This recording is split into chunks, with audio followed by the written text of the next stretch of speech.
Seja muito bem-vindo ao programa Vida com Qualidade. Aqui eu vou falar com nutricionistas, trazendo temas relacionados à área de nutrição oncológica, para que você possa perder aquele medo que sempre aparece quando a gente atende um paciente diagnosticado com câncer. E o episódio de hoje é como lidar com as náuseas e os vômitos do seu paciente. Antes de falar um pouquinho sobre as estratégias nutricionais que eu mais utilizo na minha prática clínica, como te dizer como você pode ajudar ali o seu paciente a se alimentar melhor, é importante que você entenda o porquê que essas náuseas podem surgir, qual é o impacto dessas náuseas e dos episódios de vômito no estado nutricional do seu paciente, em como ele vai se alimentar. Então, por que que as náuseas e os vômitos aparecem? Não tem uma única causa, né? Pode ser devido como consequência do tratamento quimioterápico, radioterápico, como até mesmo dos efeitos colaterais de algum medicamento associado ao tratamento antineoplásico, e até mesmo devido à localização do tumor, né? Então, vou dar um exemplo em relação à localização do tumor. Pacientes com obstrução intestinal muitas vezes apresentam episódios de vômito de maneira intensa, e isso acaba complicando muito a ingestão alimentar desses pacientes, que acabam ficando com medo de se alimentar e também acabam desenvolvendo consequências dos episódios de vômito frequente, como, por exemplo, inflamação no esôfago, né? Então, acabam sentindo ardência e queimação para engolir, seja alimentos de consistência sólida ou alimentos de consistência pastosa. E cabe a mim e a você, nutricionistas, ajudarmos esse paciente a se alimentar melhor e que isso não tenha impacto no seu estado nutricional. A quimioterapia, ela vai acabar agindo em diferentes fases do ciclo celular. Contudo, de maneira geral, ela vai agir, né, nas células tumorais, mas também nas células sadias, podendo afetar, por exemplo, as células do estômago, do trato gastrointestinal. E, como consequência, isso pode gerar os episódios de náusea e de vômito. A radioterapia, ela acaba sendo mais localizada, então depende do local programado para esse paciente receber essa radiação. Contudo, se for um local próximo à região do estômago, também pode acabar afetando as células sadias do estômago, gerando episódios de náusea e de vômito. Alguns medicamentos, como o uso extenso, prolongado de antibióticos ou outros medicamentos utilizados para alívio de alguns efeitos colaterais, podem ter ação no sistema nervoso central e periférico desse paciente, resultando em alguns efeitos colaterais, como as náuseas e os vômitos, além da própria localização do tumor que eu comentei com vocês. Então, isso acaba se intensificando, e é muito importante que o nutricionista, é muito importante que você saiba quais são, não somente qual é o tratamento antineoplásico utilizado por esse paciente, mas quais são os medicamentos utilizados, associados a esse tratamento, a localização desse tumor e até mesmo o estágio que esse tumor ele se encontra, para que dessa forma você consiga estabelecer condutas e estratégias de acordo, e não condutas generalistas para minimizar náusea, por exemplo. É muito importante que você, nutricionista, que vá atender um paciente oncológico, saiba quais são as principais terapias antineoplásicas utilizadas e os seus principais efeitos colaterais. Por exemplo, eu não posso falar o nome, mas eu vou colocar aqui embaixo para você o nome das principais quimioterapias que podem causar náuseas e vômito. Dessa forma, se o seu paciente chegar dizendo que vai iniciar algum desses protocolos, você já pode ficar esperto e orientar previamente o seu paciente sobre esse efeito colateral, ajudando ele a se prevenir ou até mesmo minimizando o grau que esses efeitos colaterais irão aparecer. Muitas vezes, o seu paciente ele não vai saber referir para você se ele está com náusea, mas ele pode relatar que ele está sentindo um desconforto na região no estômago, uma queimação na garganta. Normalmente a náusea ela é caracterizada por esse desconforto e por uma sensação de enjoo, que parece que vai vomitar, mas não vomita. Contudo, dependendo do grau da náusea, esse paciente pode chegar a ter episódios de vômito também. E tanto as náuseas como os episódios de vômito vão impactar negativamente a ingestão alimentar, que, como consequência, vai impactar também no estado nutricional do seu paciente, bem como pode levar à desidratação e à perda de vitaminas e sais minerais importantes, dependendo do grau que essa êmese é apresentada.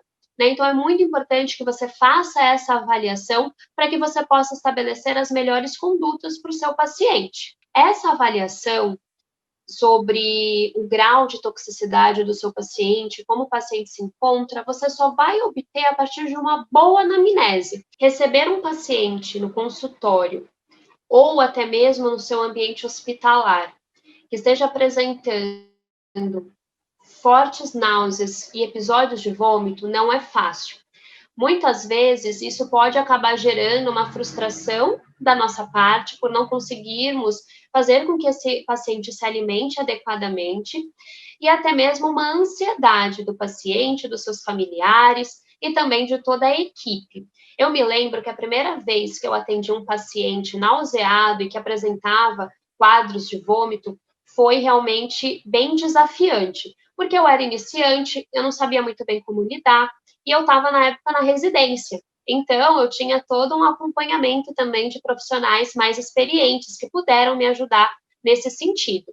E eu lembro que uma das coisas mais importantes que nós fazíamos por esse paciente era justamente fracionar mais as suas refeições, fazendo com que ele se alimentasse em pequenos volumes mais vezes ao dia, colocarmos alimentos que não tivessem o odor e o sabor também muito fortes, então alimentos mais neutros e frescos acabavam caindo melhor para esse paciente, e o uso de suplementação, muitas vezes, era necessário, né, na maior parte dos casos, para que a gente conseguisse complementar a alimentação desse paciente, né, agregando mais proteínas, calorias, vitaminas e minerais, sem necessariamente aumentar o volume de alimentos que esse paciente consumia. É um desafio para nós nutricionistas fazermos com que esse paciente permaneça com bom estado nutricional, se alimente adequadamente, lembrando que as suas necessidades nessa fase são aumentadas, tanto de caloria como de proteína, e lidar, manejar com todos os efeitos colaterais que esse paciente está apresentando ou ainda vai apresentar. Então, realmente, é bem desafiante. E levar ainda em consideração também as suas preferências alimentares, porque isso também é importante. Então, como fazer com que o paciente se alimente do que ele precisa, sem fazer com que a alimentação se torne uma fonte de estresse para ele e para sua família? Porque imagina, você lindamente fez um plano alimentar de 2.000 calorias, onde esse paciente precisa ingerir 90 gramas de proteína ao dia. Como tornar isso para ele aceitável e de uma maneira fácil para que ele consiga alcançar todas essas necessidades sem necessariamente passar mal, vomitar, estar indisposto, conseguir consumir esses volumes ao longo do dia. Então, é muito importante que você, como nutricionista, mostre o caminho para o seu paciente, dê sugestões não somente de quantidade e os horários que ele precisa se alimentar, mas dê sugestões de preparações mais fáceis, que você possa estar otimizando ali a densidade calórica e proteica dessa preparação, sem necessariamente aumentar o volume, para que o seu paciente consiga ingerir tudo aquilo que ele precisa, para que isso também seja prazeroso, porque pense só, não é que ele não quer comer aquilo que você passou, mas ele não consegue. E a alimentação que para nós é tão importante, nós valorizamos tanto, afinal, se alimentar não é somente nutrir, né? A comida para nós tem um contexto social, cultural, Quando a gente recebe alguém que a gente gosta na nossa casa, o que a gente faz? Oferece comida, a gente quer agradar e amar através do alimento. Então, imagina que para esse paciente, ele não conseguir comer aquilo que ele gosta, e ele ter que comer obrigado e ainda passando mal, não é fácil. Então, como tornar tudo isso mais leve para o seu paciente? Um dos maiores erros que você pode cometer com o seu paciente que se encontra nessa situação é ser incisivo apenas na quantidade que ele deve consumir, calcular um plano alimentar somente com a parte técnica e matemática do que ele precisa comer, sem levar em consideração a quantidade que ele consegue comer por cada refeição e sem você usar estratégias que possam ajudá-lo a aumentar a quantidade de caloria e proteína num volume menor. Então, você dizer simplesmente para o seu paciente que ele precisa comer carboidrato, proteína, gordura no café da manhã, passar as soluções, os alimentos que são melhores, pensando em densidade nutricional, mas que seriam volumes grandes e não levar isso em consideração, o seu paciente, ele não vai seguir. Ou até mesmo você passar preparações que demandem muito tempo na cozinha, por exemplo, tudo bem, fraciona a cada 1h30, mas a cada 1h30 você vai ter que ficar batendo sucos, vitaminas, sopas, e não ensinar como esse paciente pode se organizar e se planejar, ele não vai fazer isso. Porque ele não está bem, ele não quer ficar em pé na cozinha, cozinhando a cada refeição, ou batendo sucos e vitaminas no liquidificador a cada refeição. Então, como fazer isso? Como fazer com que o seu paciente tenha uma adesão ao que você estipulou, mas que seja também prático para ele e prazeroso caso ele não tenha ajuda. Isso é muito importante levar em consideração, se esse paciente vai ter ajuda de um cuidador ou de um familiar nesse momento. Um outro erro é você simplesmente dizer para ele que ele precisa comer mais proteína e caloria, sem dizer quais são as melhores fontes, sem mostrar para ele como ele pode agregar aquilo na alimentação habitual dele. E aí ele simplesmente leva essa informação para casa e começa a se entupir, a consumir em excesso alimentos de baixa densidade nutricional, ricos em gorduras, como frituras, leite condensado, açúcares, enfim, e começa a apresentar daí outros efeitos colaterais devido ao consumo exacerbado desses alimentos.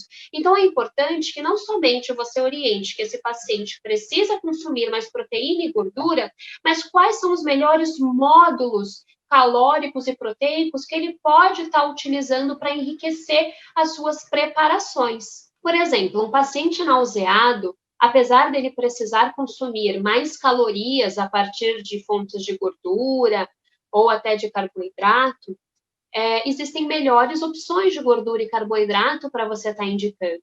Se esse paciente, por exemplo, ele acaba consumindo refrigerantes ou ele acaba consumindo alimentos que contenham muita gordura saturada, como frituras, bolachas recheadas, leite condensado, pode acabar piorando o funcionamento intestinal desse paciente e até mesmo piorando os episódios de vômito, ou seja, naquele momento pode até ser que ele consiga se alimentar, mas esses alimentos são irritantes gástricos e isso pode piorar depois os episódios de náusea e de vômito. Então, pensando em ajudar você a lidar com um paciente que se encontra com esses efeitos colaterais, eu resolvi te dar o passo a passo que eu sigo no meu consultório e que eu tenho tido bons resultados.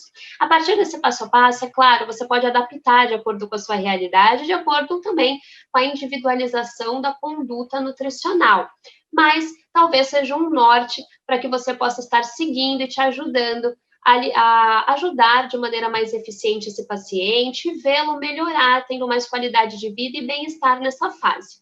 Então, o primeiro passo após você calcular as necessidades nutricionais do seu paciente, é você fracionar os alimentos em várias vezes ao dia em menores volumes, ou seja, esse paciente vai comer menos, só que mais vezes ao dia. E isso você pode estipular junto do seu paciente. Por exemplo, não necessariamente ele precisa comer a cada 3 horas. Tem pacientes meus que conseguem comer, e isso eu discuto com o meu paciente a cada 1 hora e meia, porque dessa forma ele come menores volumes, mais vezes ao dia. Inclusive, as refeições, elas podem ser fracionadas em 2 partes. Por exemplo, o que normalmente você prescreveria para um café da manhã, você pode prescrever como se ele fosse tomar 2 cafés da manhã. Então, você prescreve uma parte em um horário e depois de 1 hora e meia ele vai e consome a outra parte do seu café da manhã, e a partir disso você vai fracionando ao longo do dia.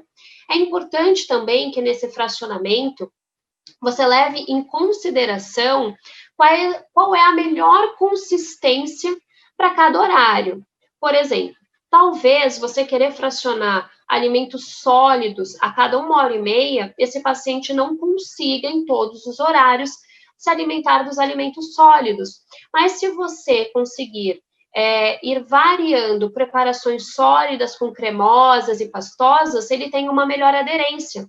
Até porque nessas preparações cremosas e líquidas, como sucos, vitaminas, mingau, sopa, você consegue acrescentar módulos calóricos e módulos proteicos, aumentando, então, caloria e proteína dessas preparações, sem necessariamente fazer com que esse paciente coma mais, pensando em volume. Então, essa é a primeira etapa, a primeira dica, fracionar o cálculo, aquele cálculo, né, das necessidades do seu paciente, várias vezes ao dia. E pensando nesses módulos, quais seriam esses módulos calóricos e proteicos, visando também uma densidade nutricional e que não vá acarretar outros efeitos colaterais ao seu paciente. Pensando em módulos de caloria, por exemplo, nós temos o azeite extra virgem, nós temos as azeitonas, o abacate, o coco, as castanhas, né, as oleaginosas. Pensando, por exemplo, nos módulos proteicos, nós temos iogurte, nós temos as próprias oleaginosas também, que tem uma boa quantidade de proteína. Se necessário, módulos proteicos isolados, como whey protein. Nós temos as leguminosas, né? Também como fontes proteicas, e não somente elas podem aparecer no almoço e no jantar, mas até mesmo nos lanches, a partir de antepastos, por exemplo. Então, nós podemos acrescentar esses alimentos e sugerir que o nosso paciente bata esses alimentos junto com alguma preparação cremosa e pastosa, para aumentar, assim, a sua densidade nutricional e também o seu aporte calórico e proteico. Além disso, é importante você levar em consideração quais são os alimentos que o seu paciente tem uma maior facilidade em comer e também quais são os alimentos preferidos do seu paciente. Dessa forma, você pode elaborar preparações atrativas, saborosas, com uma boa aparência, para que ele possa estar se alimentando. Isso é muito importante, orientar o seu paciente, os seus familiares, sobre a importância de uma alimentação colorida, atrativa, apetitosa, pois muitas vezes, por exemplo, quando os pacientes se alimentam de sopa, normalmente a sopa sempre tem a mesma aparência e muitas vezes o mesmo sabor. Então é importante alertá-los também em relação a isso, porque nós comemos com os olhos também, não é? E quem sabe uma preparação bonita e atrativa pode fazer o seu paciente querer ao menos experimentar aquela preparação. Por exemplo, é importante que você direcione o seu paciente ou a pessoa que vai preparar uma sopa, por exemplo, para o seu paciente, sobre os grupos alimentares que sejam importantes estarem dentro dessa sopa. Mas dentro desses grupos existe uma gama de variedade. E é importante que você explique a importância dessa variedade, não somente pensando em aumentar o aporte de nutrientes, mas também para tornar esse momento mais atrativo para o seu paciente. Então, você pode indicar para que o seu paciente prepare sopas, por exemplo, com cores diferentes, utilizando alimentos que tenham pigmentação mais forte, como beterraba, cenoura, abóbora, né? E dessa forma, as sopas, elas também ficam com cores diferentes. Além disso, se o seu paciente tiver apto, por exemplo, a alimentos sólidos, você pode indicar que partes dessa sopa estejam na sua característica sólida. Então, pedacinhos, por exemplo, de legumes, ou de proteína, ou até mesmo você colocar ali sementinhas em cima da sopa, como de girassol e de abóbora, dando uma crocância também a essa preparação, finalizando essa sopa com azeite para aumentar também a caloria. Então, dessa forma, as sopas elas podem se tornar mais atrativas e saborosas. Também mudando os temperos utilizados, né? Então, se você entregar, por exemplo, um livrinho de receitas, um e-book para o seu paciente sobre especiarias, imagine que legal.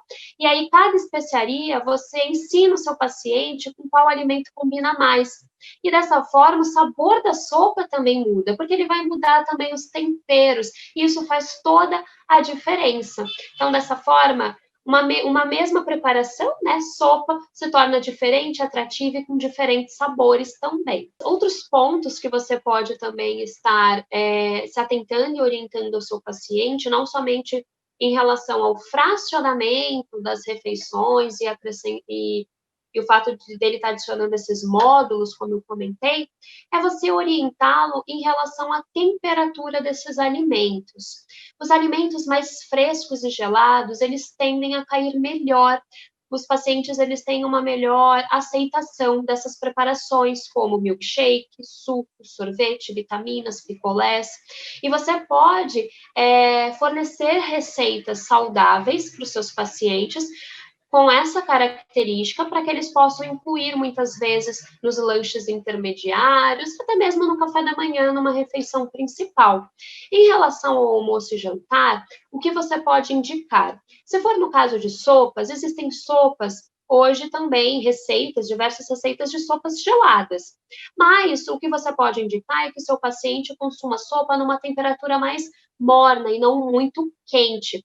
Dessa forma, ele vai aceitar melhor essa preparação e também aquele vapor da sopa não vai acabar nauseando o seu paciente. Uma outra dica é você ensinar receitas de saladas que compreenda todos os grupos importantes de alimentos que devem estar presentes no almoço e jantar, como aquelas saladas de pote, sabe?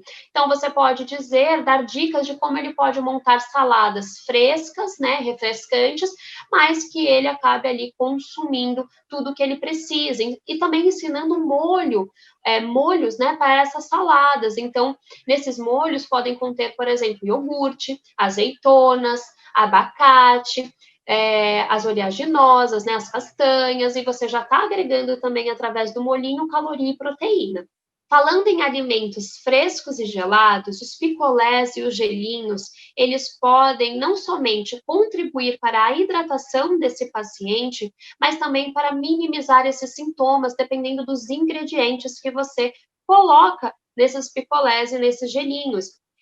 Eu costumo orientar os meus pacientes que sempre deixem no congelador, no freezer, essas receitinhas, e que eles possam ir chupando esse picolé ou esse gelo, esses gelinhos ao longo do dia e principalmente antes das refeições principais, para que eles possam tolerar melhor essas outras refeições. Então, por exemplo, uma receita que eu passo para os meus pacientes de gelinho refrescante. Nada mais é do que um chazinho de gengibre com hortelã, que você pode até incrementar e colocar, às vezes, folhinhas de hortelã, pedacinhos de gengibre, ou até mesmo outros tipos de chá. Ele congela e ele vai chupando esse gelinho ao longo do dia. Lembrando que o gengibre tem uma ação antiemética, o hortelã também é um calmante gástrico, e é uma forma diferente dele estar consumindo o chá, caso o chá quente não caia tão bem por conta das náuseas. E os picolés, eles podem ser feitos com a mesma base, através dos chás, ou através de suco de frutas. Então, se muitas vezes o seu paciente não está conseguindo tolerar grandes volumes ali de sucos, você pode pedir para ele congelar na forma de gelinho, na forma de picolé, e ele pode ir chupando esse picolé. E é interessante que você ensine receitas que contenham esses ingredientes anti-inflamatórios, com ação também digestiva e antiemética, para que tenha um alívio desse sintoma de náusea e de vômito. Então, por exemplo, um picolé caseiro de suco de limão batido com hortelã. Você pode ensinar também um picolé de suco de uva com água de coco e gengibre, e esse paciente pode ir se hidratando e também atenuando a náusea aí ao longo do dia. O ideal é que essas preparações não contenham a adição de açúcar, justamente por o açúcar ser um alimento inflamatório, né, e um irritante gástrico. Agora, é claro, isso é muito individual. Caso o seu paciente só tolere essas receitas adoçando de alguma maneira, que você possa orientá-lo quanto às melhores maneiras de estar adoçando essas preparações e também a quantidade, as proporções. Por exemplo, você pode ensinar o seu paciente a utilizar mel no lugar do açúcar refinado, ou está utilizando frutas bem docinhas ou frutas secas e batendo junto desses sucos para se transformarem em picolé. Dessa forma, ele não precisa estar usando nenhuma adição de açúcar e adoçar com a própria fruta. Então, essas são algumas dicas que você pode estar usando aí com o seu paciente. Os alimentos cítricos, eles também acabam auxiliando bastante na melhora das náuseas e dos vômitos. Por isso, eu citei tanto o exemplo do limão. Mas é claro, você pode utilizar outros alimentos cítricos, como abacaxi, maracujá, morango, kiwi, para diferentes preparações. Você pode colocar no plano alimentar do seu paciente, por exemplo, bowl de frutas utilizando esses alimentos. Você pode ensinar sucos, vitaminas, e os picolés, receitas de sorvete, inclusive à base de frutas, utilizando esses alimentos, e com certeza esses alimentos eles tendem a cair melhor e ajudar de uma maneira mais eficiente o seu paciente a estar se alimentando. Vou dar um exemplo de uma preparação de um sorvete que é calórico, tem um pouco de proteína, é caseiro, não vai nada de açúcar e é cítrico e é muito bem tolerado pelos meus pacientes. Esse sorvete, eu costumo utilizar uma banana bem madura congelada para dar cremosidade, utilizo também abacate e um pouco de iogurte integral como base e bato junto, ou pode servir até como se fosse uma caldinha, uma polpa de maracujá. Dessa forma, o sorvete ele fica bem saboroso e refrescante, pode até bater hortelã junto também, e fica cítrico. Normalmente, como uma ceia ou entre os lanchinhos intermediários, cai muito bem esse tipo de preparação. Pensando no fracionamento das refeições como almoço e jantar, não tem muito segredo. Na verdade, é você ver se o seu paciente irá tolerar. Mas é justamente fracionar o almoço e jantar em dois momentos. Por exemplo, uma sopa. Você pode aconselhar que o seu paciente tome 100 ml da sopa meio-dia e mais 100 ml da sopa 1 da tarde. Ou ele pode, por exemplo, consumir ali uma parte da preparação do almoço ao meio-dia e uma segunda parte a 1 hora. Então, dessa forma, você vai conversando e negociando com o seu paciente para ver se ele tolera uma estratégia dessa. É sempre muito importante conversar com o paciente antes, né? Não adianta as estratégias estarem lindas no papel, mas na prática o paciente não conseguir seguir. Mas, normalmente, os pacientes eles têm uma boa adesão a essa orientação. Inclusive, você pode estar orientando para o seu paciente que ele pode iniciar com as preparações mais geladas nessa primeira parte do almoço. Então, por exemplo, uma salada de grão de bico com molho pesto, por exemplo. É uma forma dele já estar consumindo ali um pouco de caloria, proteína, fibra, e algo gelado. E aí, no segundo momento, ele vai para os alimentos mais quentes, então uma proteína, um carboidrato, talvez ali um legume misturado também com alguma outra preparação. Então, você pode fracionar dessa parte, em vez de fazer com que o seu paciente consuma os frios e os quentes, como normalmente a gente faz, numa mesma refeição, no mesmo momento. Uma outra dica que você possa dar para o seu paciente também é que no momento das refeições, se possível, alguém porcione para ele a quantidade em seu prato, para que ele não tenha que abrir a panela, sentir aquele vapor e o aroma da comida, isso pode nauseá-lo antes mesmo dele comer. Além disso, deixar a casa bem arejada, janelas e portas, se possível, abertas, para que o ar também circule e dessa forma não fique com aquele aroma de comida muito forte no mesmo ambiente. E se tiver alguém que possa estar cozinhando para ele nessa situação, também seria o ideal. Se só com a alimentação e com os módulos acrescentados nas preparações não está sendo suficiente, né? Ou seja, o paciente ele não está conseguindo ingerir o que ele precisa, o ideal é que o nutricionista prescreva uma suplementação adequada. A melhor maneira desse paciente tomar essa suplementação é também fracionando, né? Eu sinto, né? Eu noto que os meus pacientes toleram melhor as suplementações. Se eles fracionam essa suplementação ao longo do dia, como se fosse um medicamento, né? Vai a cada 50 ml, várias vezes ao dia, até chegar na totalidade ali do suplemento prescrito. Existem, né?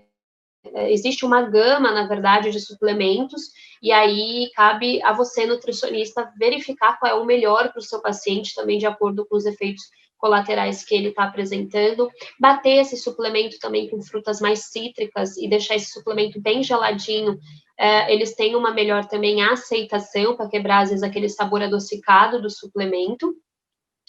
E se mesmo assim todas as suas estratégias não derem certo, muitas vezes, por conta da localização do tumor, normalmente, quando as minhas estratégias, né, não dão certo, não é por conta da quimioterapia, não é por conta de medicamentos associados, mas é por conta da localização do tumor que acaba ocasionando isso. E aí, o profissional, né, você, nutricionista, tem que avaliar a necessidade de solicitar uma avaliação médica para talvez uma passagem de sonda, né, da prescrição de uma terapia nutricional enteral. Por quê?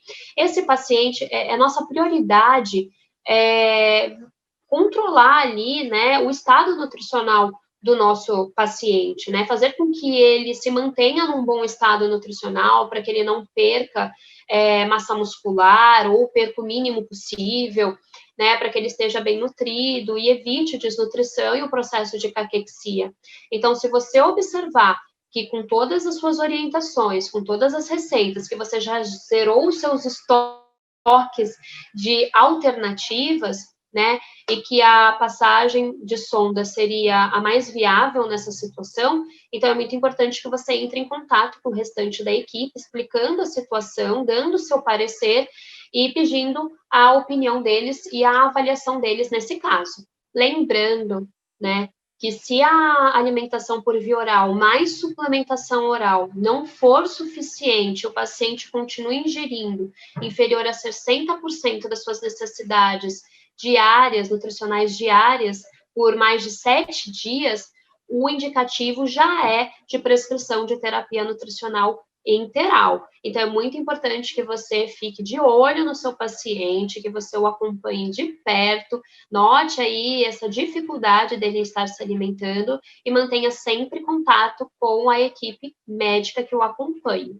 Por exemplo, essa semana mesmo eu recebi a ligação da filha de uma paciente minha que referia que a mãe não estava conseguindo se alimentar de maneira adequada. Ela não estava apresentando nenhuma alteração de paladar, nem estava vomitando, mas estava extremamente enjoada e inapetente. Então, eu dei exatamente essas orientações. Na verdade, eu reforcei as orientações que eu já havia dado em consulta. Então, eu liguei para ela e dei as orientações do fracionamento em menores volumes, para que ela fizesse preparações para a mãe que tivesse essa característica de alimentos mais refrescantes e também mais gelados e na sua consistência mais cremosa e pastosa, e também a receita de sorvetes, como que eu dei aqui para vocês hoje. E depois ela me retornou, dizendo que a mãe até estava um pouco mais animada, que ela conseguiu tomar o sorvete que eu havia indicado e também as vitaminas.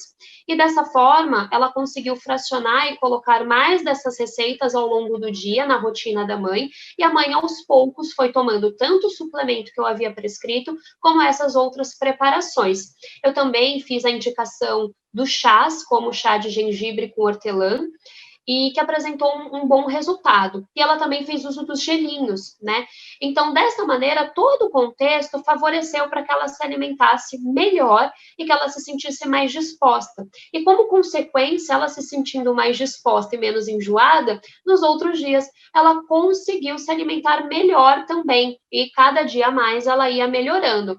Então, muitas vezes, essas estratégias não vão fazer com que o seu paciente consuma tudo aquilo que ele precisa no mesmo dia, Não são soluções mágicas, mas são soluções que vão melhorando pouco a pouco os efeitos colaterais apresentados pelo seu paciente, fazendo com que ele se sinta mais disposto e mais animado, e nos próximos dias ele acabe se alimentando melhor. Normalmente, o paciente ele fica mais prostrado, né, apresentando mais os efeitos colaterais, e no caso, né, que a gente está conversando hoje, mais náuseas e episódio de vômito, logo depois da infusão da quimioterapia. Nos 5 primeiros dias, ele tende a ficar mais prostrado, apresentar mais os efeitos colaterais, e depois de 5 dias, uma semana, ele tende a melhorar. E é justamente nessas janelas que é importante também que a gente aproveite as oportunidades para fazer esse paciente se alimentar melhor. Contudo, é claro, com o manejo dos efeitos colaterais, né, com a prescrição nutricional adequada, com todas essas dicas, a tendência é que esse paciente tenha um grau do efeito colateral reduzido, ou seja, que ele se sinta cada vez melhor. Além disso, um exemplo do gengibre é que o gengibre ele pode ser trabalhado, né, de maneira preventiva, ou seja, você não precisa indicar o gengibre somente quando o seu paciente já está nauseado ou vomitando.